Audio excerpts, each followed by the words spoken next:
Question 25, please.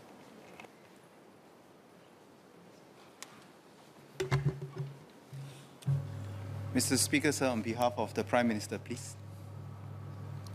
Our elections law primarily regulate campaigning during the campaign period, which commences from the closure of the place of nomination on nomination day and ends at the start of the eve of polling day. Outside of the campaign period, the election laws do not prohibit political parties and aspiring candidates from conducting activities such as house-to-house visits, visiting markets and coffee shops to interact with residents or to explicitly canvass for votes while wearing their party uniforms and badges. This is assuming that these activities comply with the other laws of the land. However, there are some restrictions during this period. For example, election advertising must comply with the prevailing publishing requirements, and non-Singapore citizens must not publish or display election advertising. Mr. Giam.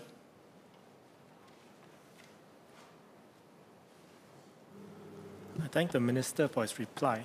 Can I clarify with him what is the material periods as far as campaigning is concerned? Before the writ of election is concerned, number two, from the time the writ of election is concerned until nomination day, and thirdly, from nomination day until the day before cooling period, before the day before cooling off day.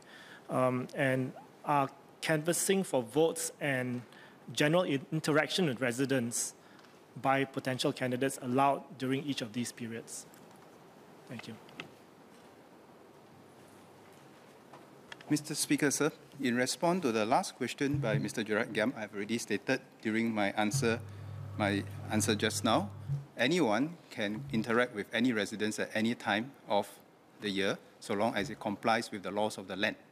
Second, the answer to the first question that Mr. Gerard Giam, first supplementary question that Mr. Gerard Giam asked, what's the difference between the period from the writ of election to the nomination?